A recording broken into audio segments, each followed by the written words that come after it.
That's actually kind of interesting. Is it looks out here like this is an impassable area, but when you zoom in, you can see it's actually visible land. And the place where we're going looks like we really can't actually stand there, but we'll try there. And in the meantime, let's see, we got metal coming in, materials, some food, and gold. Since we actually have limited food right now, let's see, I think I've got room to actually go ahead and add another scath pit. So we're going to put it there. Or that's fine. I don't care. Okay.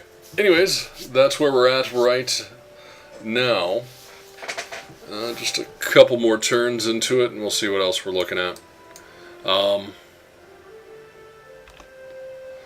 Yeah, if you notice, right now this is a beta, so there's not a whole lot to do all the time. I'd like there to be a little bit more to do, and I'm sure there will be. It's just that it's the very nature of it. Let's see, what else? One of the cool things is Brad ended up, and Brad is Frog Boy, also Dragonall on the forums. Overall, Mr. Bad Guy, or Mr. Badass. He's not the bad guy. He actually is working on some code for randomized monsters for locations so that they can possibly spawn even after you've cleared them out.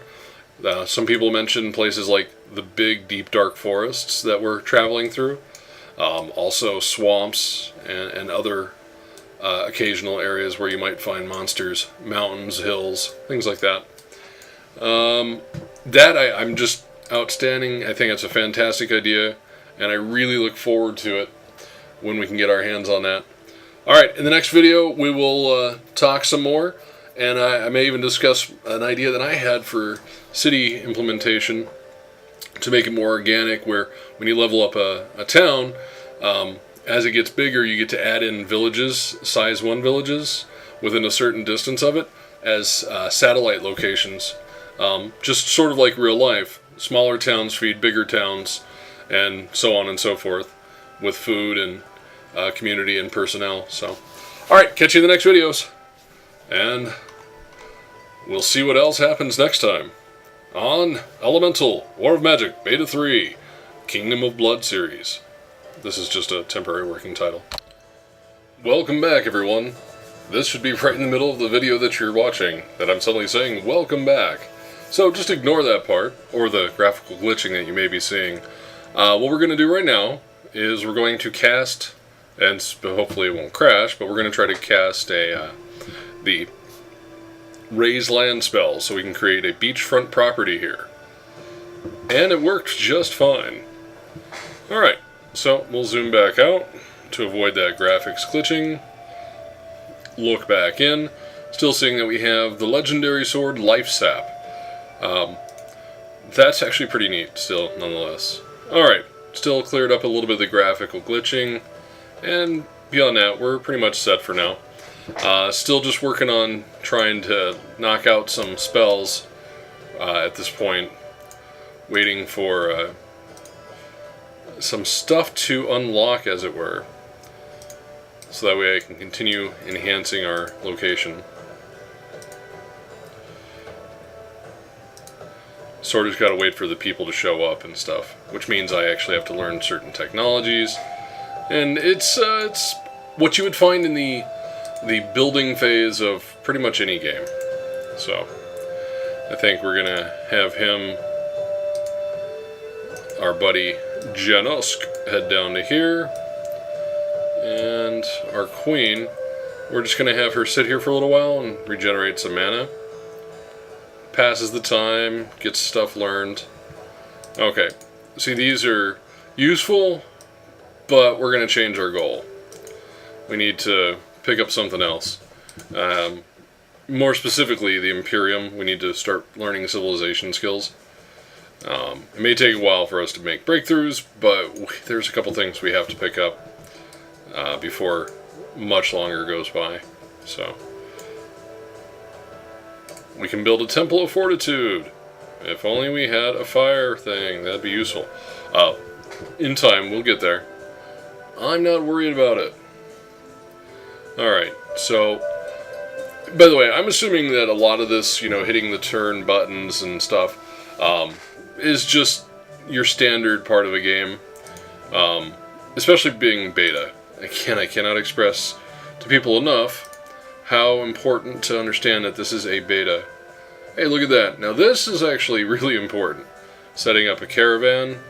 We're actually going to do one here. Then click over to Heart's Blood, since we're able to set up caravans. Also do one here. Because what they do is they will enhance our trade. So we'll get more gold per turn, which we can then use with this Pioneer to set up another town right here. So we can utilize the Fire Shard and the Ogre Village. Okay. So let's see, continuing on. We're getting 4.2 Gilder per turn, which it's something. And the Queen has gained enough mana for us to cast Raise Land here. Basically what I'm trying to do is get the land set up so that we can actually, in the future, lay down a harbor once I get that technology traded, so we can start exploring the world outside of this continent. Because this is a multi-continent game, so hopefully we'll see something different. And let's see, we can raise land again. So let's go ahead and do that here to fix it so that we're basically recreating the coastline so we actually have beachfront property. And I'll do it here and then eventually here as well, just so we have a bit of an area to work with. Okay, let's see. I know he's up here right now, but I'm actually going to send him down to the town that I would change the name of if I could figure out how to do that, or if it's even possible. In the meantime, let's see, the Queen, she's chilling. Gonna gain some mana back. You can slowly see her mana bar refilling there. Woodworking Her Majesty. Well, it's not what I was looking for. I was looking for sages, so that way we can increase what we're looking on. Timber mill. Let's see. Any timber mills? Nope. Because we don't have any timber property. The closest one I was aware of is the old growth forest up here. And it being what it is, by the way, this is a graphics glitch. You can ignore it. So, all things counted together, we're getting to see some land improvements, some places that we'd want to set a new city. Like over here, this would be a nice place to utilize, set here in the swamp, because they're old growth that we could theoretically use. So if I actually had an option for setting another location, right now it would be here, here, and up here. Just because I think they're close enough that we can put together a couple cities and still maximize it. Though again, I'd still say I'd love to see my idea about, or the idea. Well, it was my idea, but it doesn't really matter.